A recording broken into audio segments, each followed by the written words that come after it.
Shalom saudaraku yang terkasih dalam nama Tuhan Yesus. Ada pepatah yang mengatakan tak kenal maka tak sayang.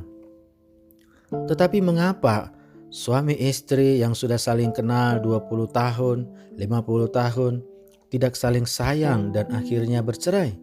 Jangan-jangan mereka tidak saling kenal selama ini. Hal ini menunjukkan pengenalan manusia sangatlah terbatas. Mengenal manusia sangatlah berbeda dengan mengenal Allah. Dengan mengenal Allah, maka manusia pasti semakin bisa mengenal sesamanya manusia.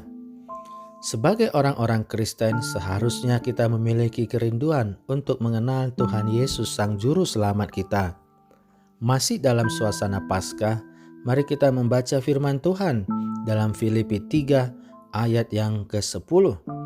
Yang ku kehendaki ialah mengenal Dia dan kuasa kebangkitannya dan persekutuan dalam penderitaannya, di mana aku menjadi serupa dengan Dia dalam kematiannya.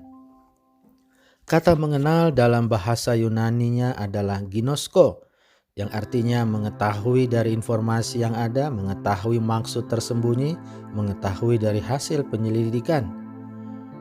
Dalam Matius 1 ayat 25, Lukas 1 ayat 34, mengenal berarti pada hubungan yang sangat dekat seperti suami istri, dan hal ini juga terdapat di dalam Kejadian 4 ayat 1. Tuhan mengenal hati manusia dan tahu tentang niat mereka.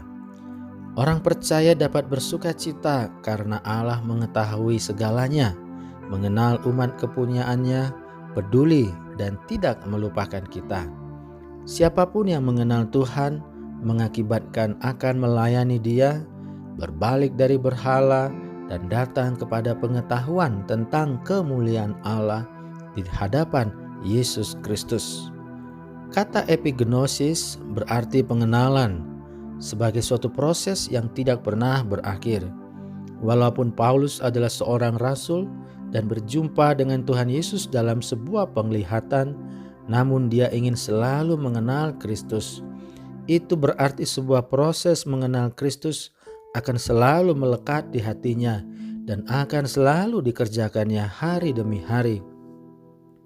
Bagi Paulus, kunci mengenal Kristus adalah terlebih dahulu dikenal oleh Allah. Dikenal oleh Allah berarti dipilih, dikasihi, dan diterima oleh Allah. Sedangkan mengenal Allah berarti melayani Allah. Kata ginosko atau mengenal dipakai 56 kali dalam Injil Yohanes, yang sejajar artinya dengan kata percaya, mencintai Tuhan dan melihat Tuhan. Menurut Rasul Yohanes yang menulis Injil Yohanes, kata mengenal berarti datang kepada Tuhan dengan iman dan ketekunan tinggal di dalam Tuhan. Untuk mengenal Tuhan maka diperlukan hati yang terbuka dan mencintai Tuhan. Dunia tidak percaya Tuhan Yesus karena tidak mengenal Tuhan Yesus, menutup diri darinya dan tidak mengakui Dia. Namun dunia ini akan menemukan kehidupan ketika ia mengakui Allah dan pribadi yang diutusnya. Mereka yang menjadi milik Kristus berarti telah mengenalnya, sama seperti Dia yang mengenal mereka. Mereka akan mengenalnya lebih baik lagi ketika mereka tinggal di dalam Dia. Rasul Paulus mengatakan, yang ku kehendaki ialah mengenal Dia dan kuasa kebangkitannya dan persekutuan dalam penderitaannya, di mana aku menjadi serupa dengan Dia dalam kematiannya. Jadi untuk dapat mengenal Kristus, maka kita harus membuka hati kita kepada Kristus, menerima Dia masuk di dalam hati kita, percaya kepada Dia, mencintai Dia. Dan orang yang mengenal Kristus akan selalu bersekutu dengan Dia dalam penderitaannya dan akhirnya menjadi serupa dalam kematiannya. Mengenal Kristus itu setara dengan mengenal kuasa kebangkitannya. Kata kuasa kebangkitannya dalam bahasa Yunani adalah dunamin tes anastaseos, dari kata dasar dunamis dan anastasis.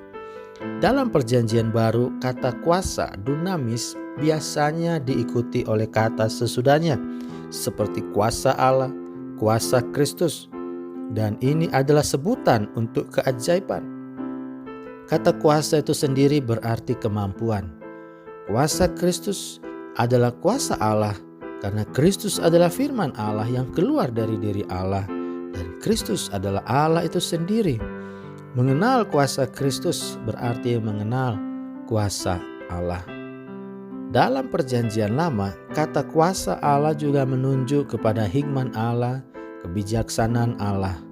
Hanya di dalam Perjanjian Baru ada suatu hal yang unik, yang khas, yakni kuasa yang menunjuk kepada kekuatan dapat bergabung bersatu dengan kelemahan. Kelemahan dan kekuatan tidak bisa disatukan. Tetapi ketika subjeknya adalah tindakan Allah terhadap manusia, kedua hal ini bisa disatukan. Hal ini jelas ketika Yesus Kristus disalibkan dalam kelemahan, tetapi ia dibangkitkan dalam kekuatan kuasa Allah. Paulus menyebut berita tentang Yesus yang tersalib dan bangkit itu adalah theodunamis atau kuasa Allah. Yesus Kristus sebagai anak Allah yang berkuasa itu sekarang duduk di sebelah kanan Allah. Konsekuensinya, semua kekuasaan dan otoritas tunduk kepadanya. Dalam akhir zaman nanti, dia akan muncul dengan kekuatan besar dan kemuliaan Allah disertai para malaikat dari kekuatannya. Jadi, Paulus menggunakan kebangkitan Yesus sebagai bukti bahwa Yesus telah diberi wewenang untuk menghakimi dunia. Yesus menghakimi dunia yang tidak percaya dan menerima kebangkitannya tentu akan mendapat penghukuman kekal di neraka. Sedangkan kita yang percaya dan menerima kuasa kebangkitan Kristus akan berjumpa dengan Kristus di surga selama-lamanya. Jadi untuk dapat mengenal Kristus, maka kita harus membuka hati kita kepada Kristus, menerima Dia masuk di dalam hati kita, percaya kepada Dia, mencintai Dia. Dan orang yang mengenal Kristus akan selalu bersekutu dengan Dia dalam penderitaannya dan akhirnya serupa dengan kematiannya. Mengenal Kristus dalam persekutuan dengan penderitaannya, di mana aku menjadi serupa dengan Dia dalam kematiannya, itu berarti pengalaman sehari-hari menyatakan Kristus melalui kesaksian hidup kita. Dalam 2 Korintus 4 ayat 10 dikatakan, kami senantiasa membawa kematian Yesus di dalam tubuh kami, supaya kehidupan Yesus juga menjadi nyata di dalam tubuh kami. Bersaksi bahwa kita sudah diselamatkan oleh Kristus, bahwa kita sudah memperoleh pengampunan, damai sejahtera, sukacita, dan berkat-berkat surgawi lainnya. Amin. Mari kita bersatu di dalam doa. Bapa di dalam surga, kami mengucap syukur oleh karena kasih dan setiamu yang sudah menyelamatkan kami. Kami berdoa ya Tuhan supaya orang-orang Kristen semakin mengenal Kristus, bersekutu, menjaga kesucian hidup, dan bersaksi tentang Kristus dalam kehidupannya sehari-hari. Kami juga berdoa ya Tuhan untuk orang-orang yang sedang mengalami ketakutan akan kematian saat ini, agar mereka mau membuka hati mengenal Kristus, menerima keselamatan dalam diri Kristus, dan mencintai Kristus dalam hidupnya. Terima kasih Bapa di dalam surga.